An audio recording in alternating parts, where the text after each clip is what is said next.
Hey there, Nikki.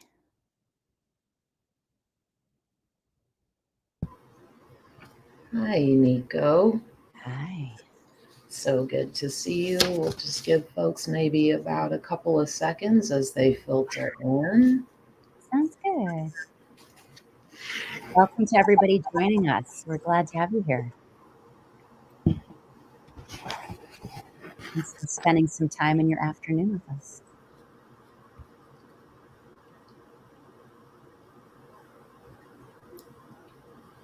We go ahead and start.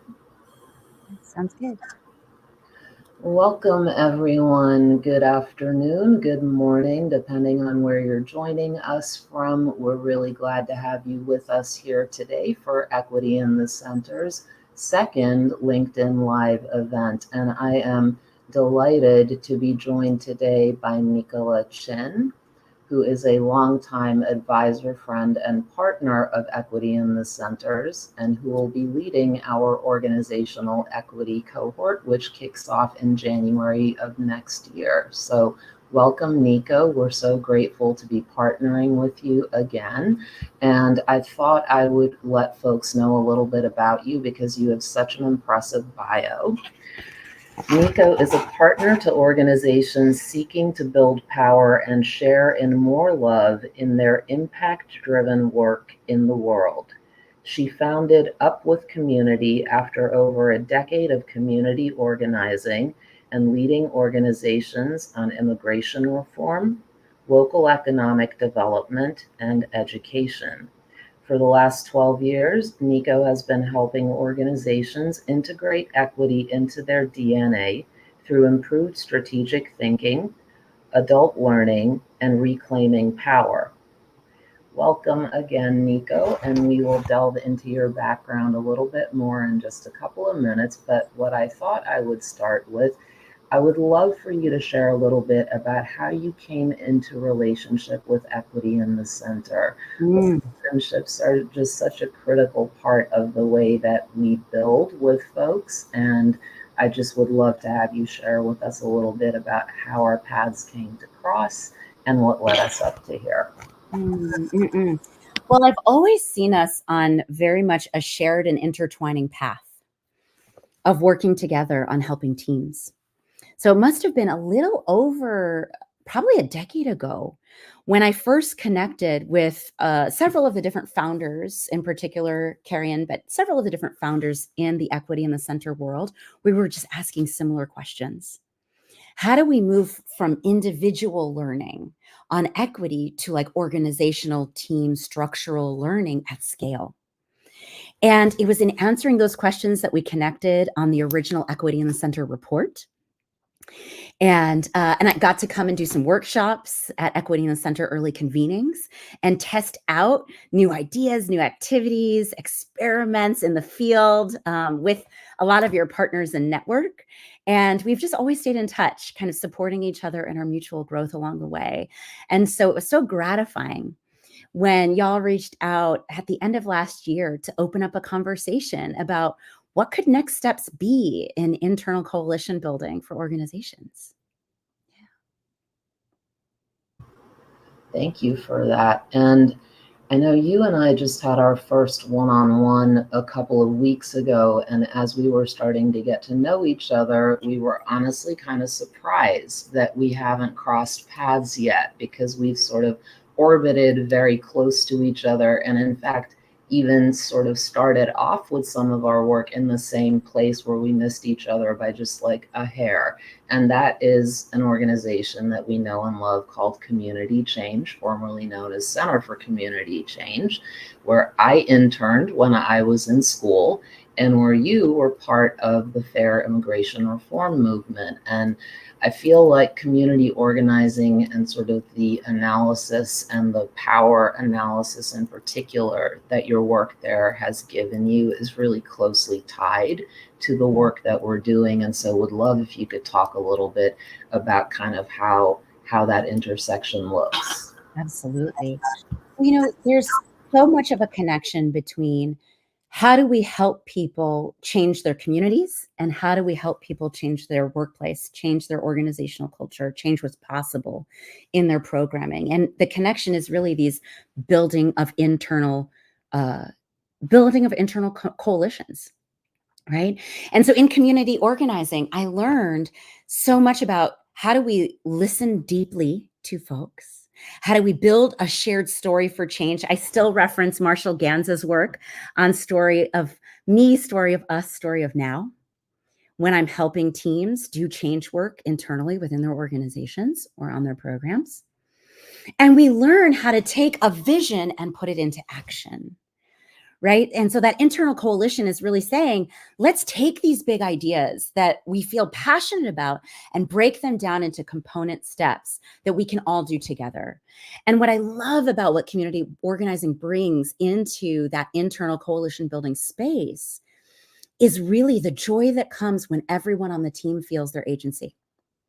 So I was talking to an organization yesterday. Love this organization. And they said, we're trying to figure out how do we tell people about equity? What do we say? And it was like, that's not an unuseful framing. It's perfectly good framing. But what we could do instead is invite people to understand how equity is a part of the operations of really any role in this organization. And then have people understand they can ask the question, what is my role on equity as a part of this team, wherever I sit? So those are some of the connections that I've been experiencing in the field. Yeah, that's definitely something that comes up a lot in our work as well, including in some of our cohort work, right? Is that there's this tension between having externally facing mission that is very explicit about seemingly ethereal concepts like justice and liberation. What does that look like inside, right? How do we turn that mirror inward? And why is there that sort of dissonance between our internal and our external? Because in our experience, if you do not address the internal side, you cannot address the external with any hope of it being sustainable in the longer term. And so I think that leads really well into sort of Up with Community and the work that you've been doing there. And I'm just curious what you can share about sort of why you and other folks felt it was important to found Up with Community and how that informs this internal coalition building work that you started referencing. Yeah. And while we're talking, I would just love folks to drop in the comments their own experiences with the connections between organizing and internal coalition building. Just would love to keep learning with everybody who's joining us today on the stream. So, after about 10 years of leading organizations, right, I came to the point where I stepped back and I saw, wow, I love the people I've worked with. I had a lot of friends coming up in my 20s who could say, this boss did this, or this organization did me wrong. And I was like, yeah, I understand that. And when I looked back at my 10 years of leading organizations, being on coalitions, serving on boards, I felt very blessed by the people I got to be in the room with. And what I saw was, even with those gifts of our teams, we were still falling short of our goals. And so I stepped back and I looked at the organizations that I'd had the opportunity to be a part of. And I saw a consistent theme. We hired excellent people to help us with strategic planning. We hired awesome people to help us with organizational development, leadership development, coaching. And then we hired other awesome folks to help us with diversity, equity, inclusion, understanding power. And they didn't talk to each other. They didn't know each other. Sometimes they were years apart within the life of the organization. And what I saw was just a lot of undigested trainings, undigested insights, or lost learning that was happening over the life of an organization, right? And as a good community organizer, a lot of us we don't like waste. I notice that when I'm hanging out with my organizer crew, we just don't like waste. You use everything that you can. And so there was just this instinct to say, there's an interconnection between great strategic thinking, really effective team building, and understanding the dynamics of power at the heart of our questions around diversity, equity, and inclusion. And so about 12 years ago, I found partners that would welcome me in and help me test out how we could tie all these three things together into adult learning. And that's where Up With Community was born. Yeah. That really resonates, sort of the siloed approach that we often take to this work, and the idea that we can have, one contract, one consultant, maybe about 12 to 18 months of work, and then we're done. And something that you're bringing up, I think that's also really important, is the trainings that we've done and that we've lost, right? So to your point about not wanting to waste anything, there's underutilized and unutilized resources that we have within organizations already that can actually help us in terms of building a much more sustainable race equity culture across the organization, right? That permeates the DNA of the organization. And so, before we move on, Nikki, could I add just one more thing? absolutely. And I love the comment about power showing up on the screen. I did want to just say, this is why Equity in the Center and Up With Community have been friends for so long, because we have this shared journey of de-siloing the work. That, equity isn't the thing you slap onto the work on the side. It's actually the mechanics of how power is going to shift to achieve our missions, right? And you asked this question earlier about the dissonance we experience between internal and external. And this is another silo that we try to break down through the work of Up With Community and through the race equity cycle. We try to say it's not, well, let's go off and do a bunch of external programs and we'll figure out the internal stuff later, which we've all seen, sometimes with very good intentions. And it's not, I have to make myself pure before I can do anything outside. Right? We get off the extremes of that pendulum and we find this middle balance between, we're actually going to weave between learning internally and trying out externally, and learning internally and trying out externally. And in that way, we're going to bring in practices that help us mitigate harm, that help us be trauma informed in our approach. That's how I deal with the dissonance of that internal and external experience, is actually trying to break down those silos and do more integration. So just wanted to add that in. Thank you. Yeah, I think the silos thing is something that just emerges so regularly, and it's one that's been an issue not just for internal, right? Like we've seen this in our external work as well, when we have folks who, while we have coalitions that cut across issues and cut across organizations, a lot of times we have folks in movement work who are just working in very sort of disparate spaces. And what we lose is that intersection of sort of how everything, the issues, the structures, all of it on all four levels is intersecting, right, at the same time. And so I think even naming it and bringing it explicitly into the work that you do is helpful in us being able to address it, right? And I'd love for you to expand a bit upon sort of adult learning and team learning, and kind of what differentiates that from the traditional approaches that we've used in the past to doing this kind of knowledge and skills building. Oh, that's beautiful. Yeah. And if there are others on the comments that have experience with either or both of those, would love to welcome that in. So at the intersection of strategic thinking, team building, and understanding power is really habit formation. And it's learning to take our passions and put them into action. And this is why I call this adult learning, a lot of times as adults, we've climbed some sort of nonprofit ladder or some sort of social enterprise ladder by doing the same thing we did yesterday really well. And so we can get really good at doing the same thing over and over again. And it can actually become completely disorienting to try to learn how to do something different. And when you try to do equity work within particularly a successful organization, but really any organization, there's a leadership momentum to keep things the same because it worked last year and it worked the year before. So adult learning allows us to safely take the risk of changing habits shifting ways of being together while taking what was good about the past and bringing in the opportunity of the future. That's adult learning.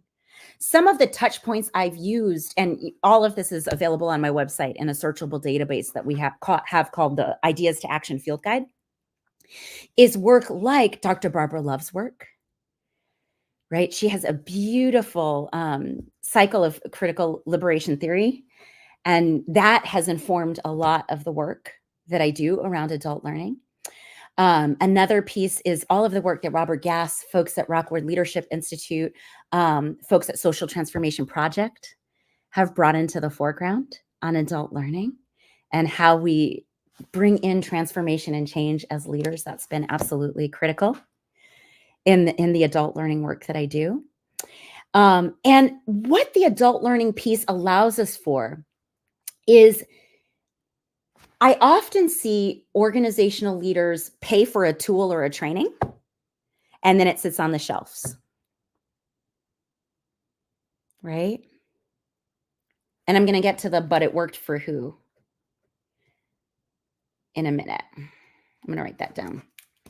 So you see a lot of stuff sit on the shelf, right? What we want to do in adult learning is say, how do I take this tool and actually make it my own? Culturally, identity-wise, organizationally. So we're really breaking the cycle of just, I take a tool and then I implement it. I take a tool and then I implement it. We're actually like, how do I make this my own? What is my habit? We often talk about what is my leadership stance in adult learning. And so that is my thought about this lovely comment about, but who did it work for? Or who is it working for? That's the primary question at the heart of team building. When we just take a tool off the shelf and then do it to someone, we're not asking who does this work for. We're saying, well, there's something wrong with you if the tool isn't working for you. All right? And people will often, having had so many experiences in the past of trainers saying, well, if you don't understand this tool, there's something wrong with you. You know, they'll say to me, do I have to use this tool in this way? And it's like, no, you don't even have to use the tool if you don't want to. Because actually the adult learning is the leadership experience of saying, how do I relate to this information? How do I relate to this tool? And how do I want to make it my own or let it go and find something that works for me? The teamwork is how do we do that at scale across many adult learners simultaneously? And so it's really building an ecosystem where people can do that as individuals and as groups simultaneously. Yeah, that habit energy that we have and that need to shift, and the shift in not just paradigm, but I love how you took it down to the individual level, because at the constant learning and unlearning that we have to do in this work, right? Which also gets to the really great question about working for whom, right? Like, we're not going to dismantle the house. We all know that, using the same tools as was used to create it. So that said, another thing that I think is a piece of that you and I share in common, and that is also overlap for sort of the bodies of work that we do individually and collectively, right? Is kind of finding out what are those ways to couple the individual learning with the organizational learning, right?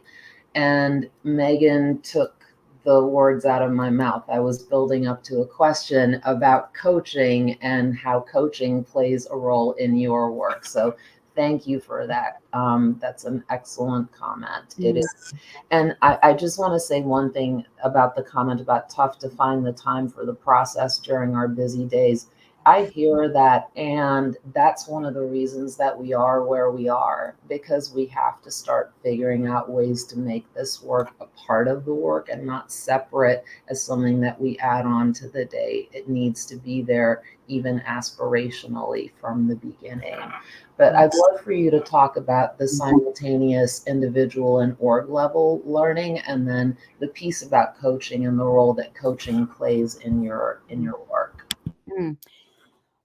And I love this shout out on the stay in your lane mentality, Because often where we start to couple individual and teamwork is we actually have to start with just what are habits of sharing power.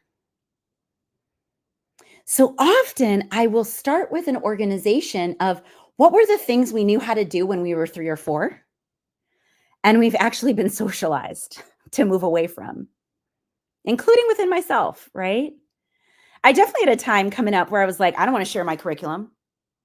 I want to share my stage. I want to share my spotlight. That's a threat to me, right? The processes I had to go through to understand your light is not a threat to my light. What comes from the sharing of our light, many of us have not had the opportunity to move through that journey. So that's often a part of how we integrate team learning and individual learning is we actually have to learn the habits of relating to each other and sharing power. And I like to use Reverend Dr. Martin Luther King Jr.'s definition of power, which is power is the ability to achieve purpose. Power is the ability to achieve purpose. And I wanted to shout out, I paused because I wanted to shout out Trish Toomey, who brought that back into my life so many years ago. Because what that really shows us is getting out of silos, connecting the individual and team is about not having our individual or team purpose override the other. It's about negotiating. It's about collaborating. It's about building together. So the way we do it is we have simultaneous projects. And this is where I bring in ARC, now Race Forward's 4 levels of power, as a really important habit of thought, right? Is how do we see, we call it seeing the sandwich. How do we temporarily see the 4 levels of power? Structural, institutional, interpersonal, and internal, as a leadership practice in our day-to-day. That allows us to notice and move between, this is my learning. This is our learning. This is our relationship to society. This is our relationship to each other. So that one doesn't trump the other or take over the other. We're actually able to be curious about the interconnections more clearly. So it starts by building the habit of seeing differently within your organization, and then having the habit of talking about it and bringing it into decision making. Stop there. That's brilliant. And the piece about power, right? Like that is something that, again, we're still getting accustomed to even being able to talk about power explicitly. A lot of us are so uncomfortable with that, right? Just discussing power on those 4 levels that you just named even. I want to talk a little bit. You have already sort of gone into the solution to some of the problems that we see in a lot of race equity work that's going on, but wondering if you can talk about kind of why teams and why internal coalitions. Yeah, just taking a breath on the question. So it's interesting, in the last 2 or 3 years, I think we've seen lots of different great writing about what's been happening in nonprofit culture, in organizational culture, in the last few years, right? Where finally we're naming things that felt invisible to a lot of us for many years, right? What are the power dynamics?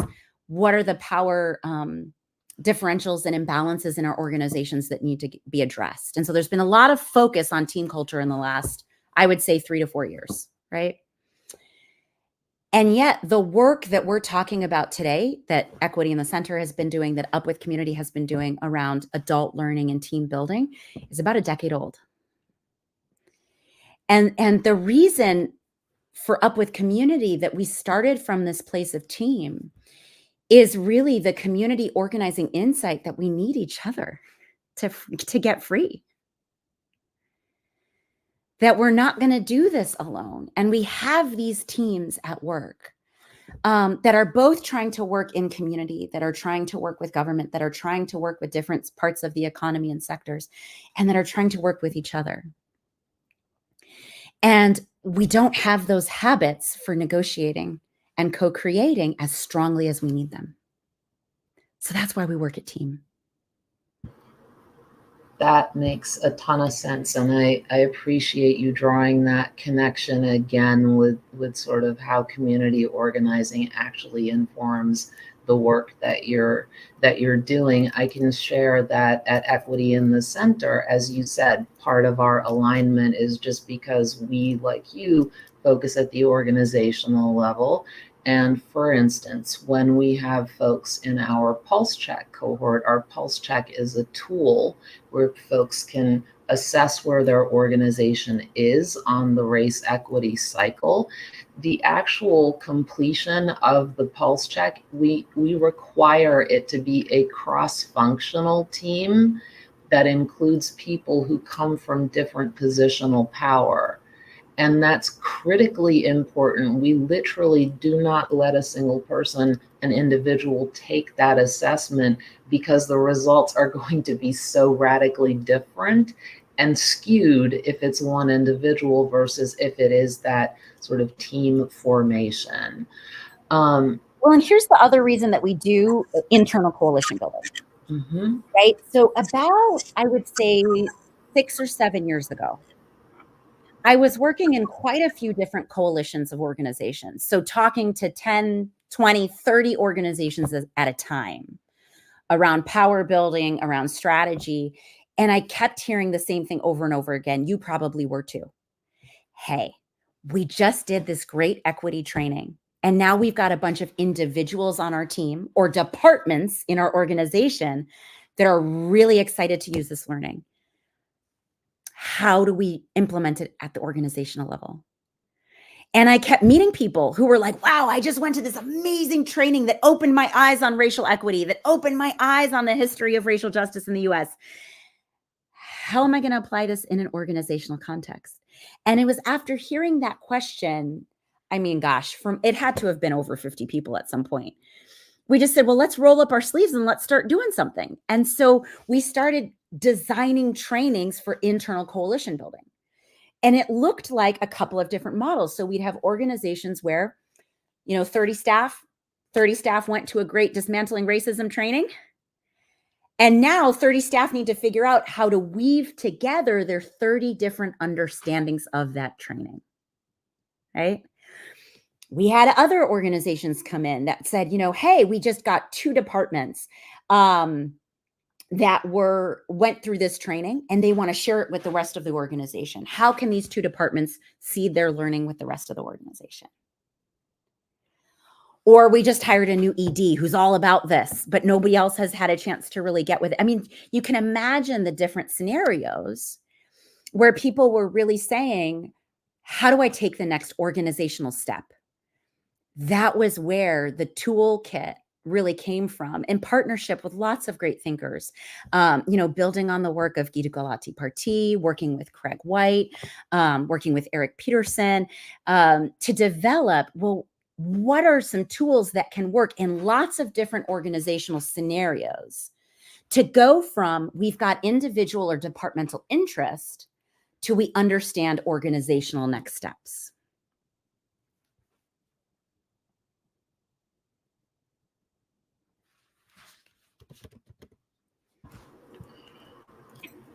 I want to go back to coaching because coaching is it's just so integral to the work that we do. And so I'm wondering if you could maybe share an example of a place in which coaching has actually allowed for sort of beyond that like aha moment, almost that transformational moment that often comes up when we're in a coaching scenario, either with an individual or with a team.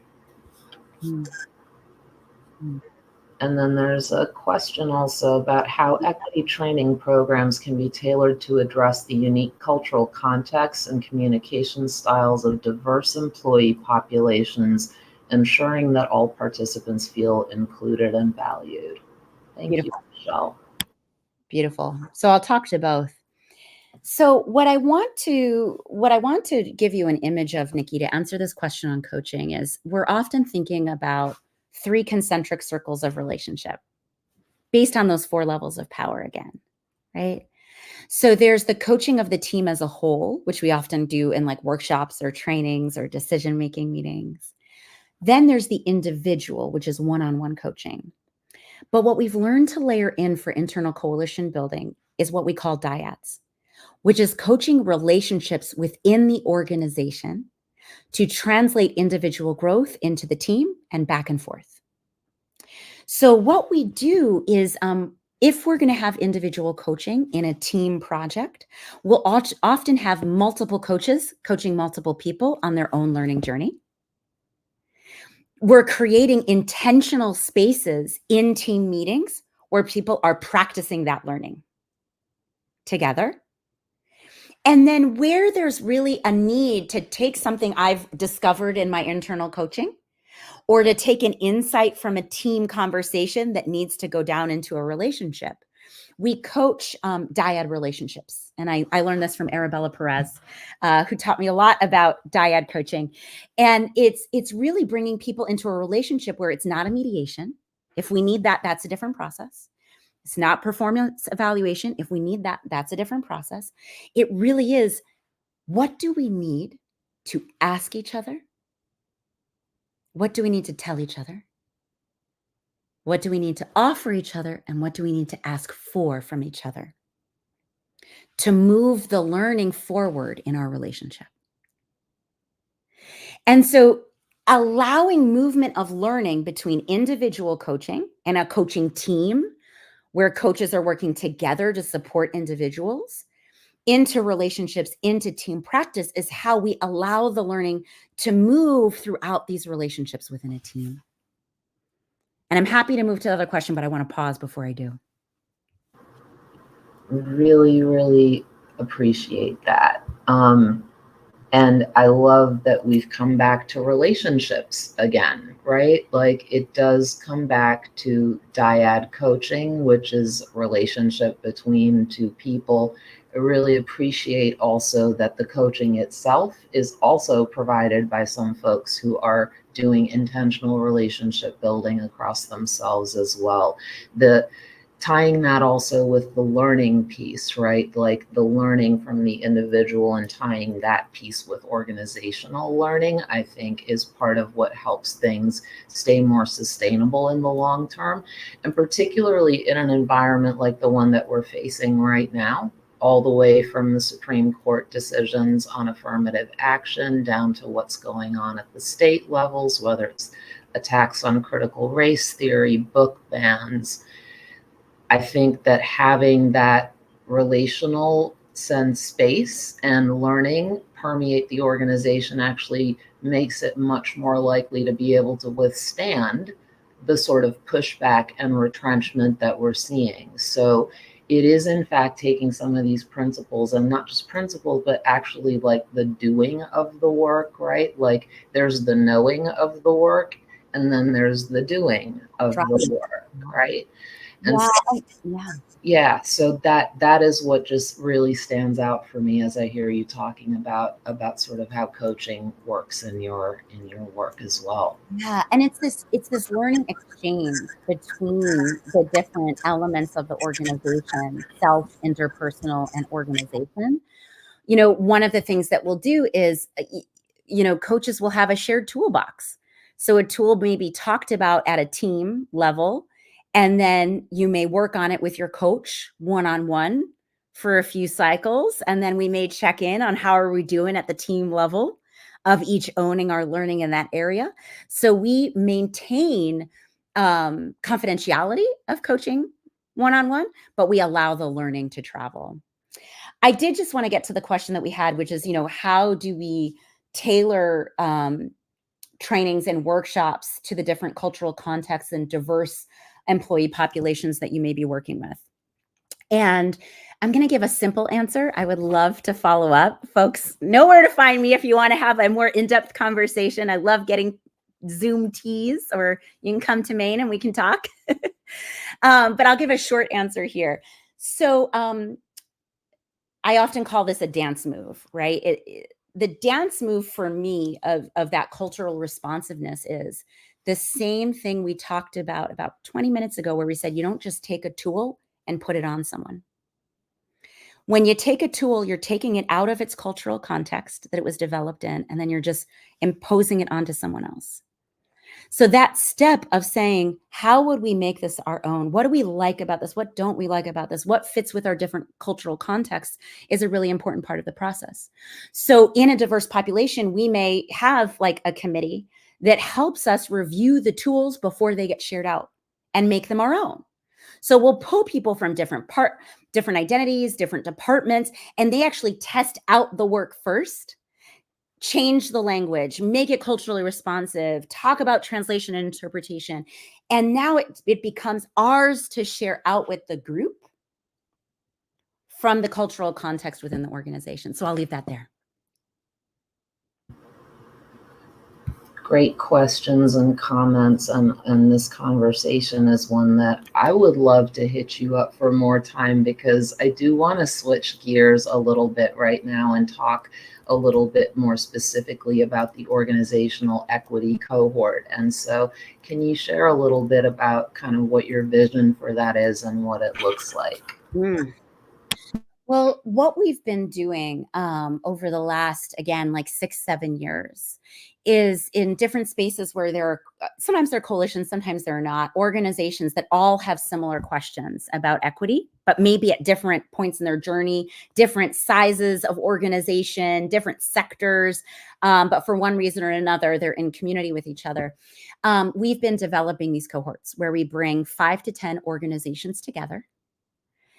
And each organization sends 2 to 3 leaders who are tasked by the organization to take the learning of the cohort and bring it back. And the primary question is, what's our best next step for equity? So these are predominantly organizations that have already passed through the, yes, we want to do something phase into, so now what is it, right? And those organizational leaders really experience an 8-month trajectory that follows us from what is organizational equity work? We're often not used to looking at our organization through that lens. So what is organizational equity work? Then we move into what are the power dynamics of organizational equity work? And that really has 2 opportunities in it. One, we may be ready to do organizational equity work. Let's go. We may have some ways that we are sharing or not sharing power that we have to address before we can take our next step. And then we move into planning. So now that we understand what organizational equity work is, now that we've talked about power within our organization, what could we actually do on diversity, equity, inclusion, access, justice? And we've got a toolkit of activities and exercises that we put in the hands of organizations in the cohort. And they start learning by doing while they're in the cohort. And this is where the peer learning comes in, because we'll take a month, we'll get like 2 or 3 tools, folks will go do them, and then come back and have peer roundtables. How'd that go? What happened for you? Well, this brought up a question. Has anybody else seen this? Right? And so we spend about 5 months in that peer learning space of using our organizational equity tools, of really shifting power within our organization to open up our next steps on equity. And then we leave the cohort saying, okay, what's our next step from here? I love that. And I really like the intentional naming of the peer learning space, because in my experience with working with cohorts, it's that peer learning space where folks are really able to sort of put their own work in perspective, and to give themselves a sort of temp check on where they are, right? Because it's helpful to see and hear from folks who are both earlier and later in their journeys, and to learn from that, right? You kind of mentioned this already, but the cohort is for folks who have already done some equity work. This is not sort of like come in if you haven't done anything else. Anything that you would like to say in terms of the size of the teams? What sorts of team members? Is it for leaders? Is it, yeah. So we define leader very broadly. So it doesn't have to be the hierarchical leader if that's not how your organization is structured. But what we're looking for is who are the people that will be the seed of change within your organization. So sometimes in organizations, that's sending key influential board members, key influential volunteers. Sometimes that is your senior VPs, your CEO. But we invite it to be people who can make decisions about culture and organization, because this is a toolkit for them to seed learning and change within the organization wherever they sit.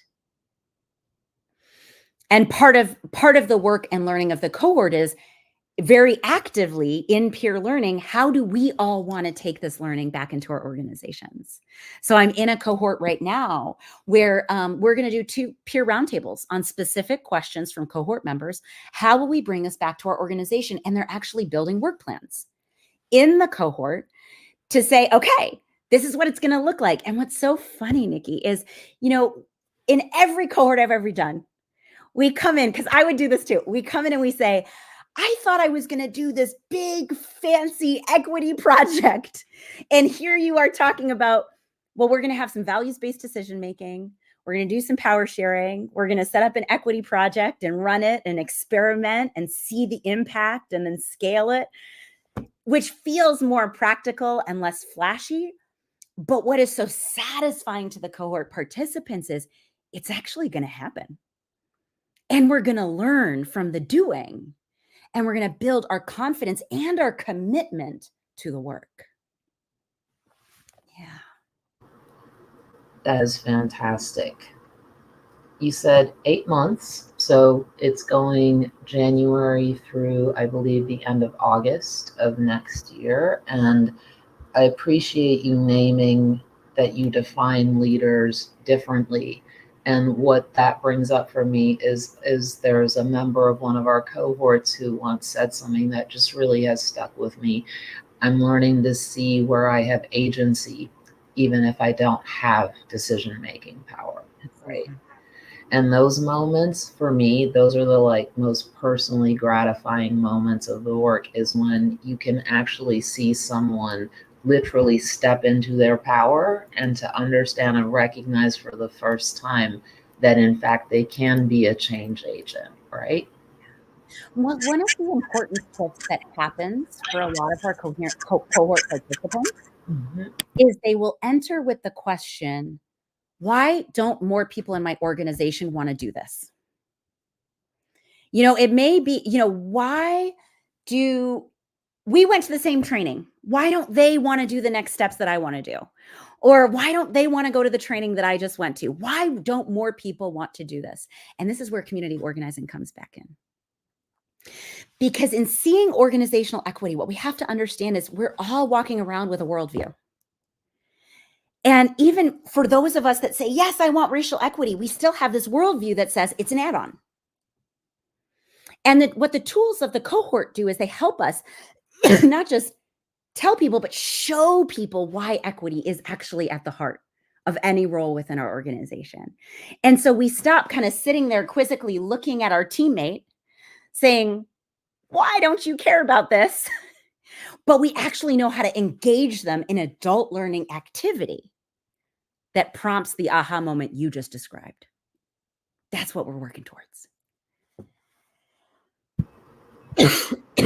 Thank you so much, Nico. I know we're coming close to time, and I did see, I saw a very valid question about where folks can get more information on the cohort, and I'm going to ask my colleague Jules to drop a link to that into the chat. And I know that I do know that we have applications open until the 1st of November. And on October 7th, we will be doing another session where it will be more sort of questions and answers as folks are working through the application process, and we will send that up in a follow-up to this event as well. Anything else you'd like to say as closing thoughts, Nico, before we wrap? Yeah, and I would just say again, the link is at equityinthecenter.org, and that's / organizational equity cohort with dashes in between. But if you go to the EIC website and you look at for organizational equity cohort, you'll find all the information there. There's a couple of ways I would close. So one is it's always my dream to talk in public spaces about this. I live in my heart's home in Lewiston, Maine. And I know many of us live in places or spaces where we don't get to have these conversations every day. And so it's a real gift that Equity in the Center brings us together. And you got so many smiles on my face with your questions. So Nikki, I love spending time with you. Thank you so much. And just sending heart gratitude to all the folks on the stream and all the folks who are going to watch this in the recording. Taking the time to be in conversation and in community together about how are we going to get free together? How are we going to build the habits and practices within our teams that allow us to make our passions possible, to make our dreams a reality in our day-to-day lives at work? It is possible for us. And I think that's what gets me so excited about internal coalition building, is we're not kind of dragging folks to do something. We're really using that community organizing inside of their self-interest. What do you want in the mission? Well, here's how equity work is going to help all of us get it. And that potential is what gets me so excited about this work. So just gratitude to everybody here today. Thank you so much. It is always a pleasure to spend time with you. I am enjoying getting to know you more with each conversation. And I, on behalf of Equity in the Center, we're grateful to be able to provide a space for this work because it is so values aligned and so complementary, we think, to the work that we do. And I think we should close on let's figure out how to get free together. That's a great call to action, and deep gratitude to our colleague Jules Taggart, who's working behind the scenes constantly to keep us looking and sounding like we know what we are doing. And to each of you for being here. Times are heavy, and so we also just send you all a lot of care and remind you to be gentle with yourselves, to remember to breathe and pause. And we look forward to seeing you again soon. Thanks again so much, Nico. Thank you.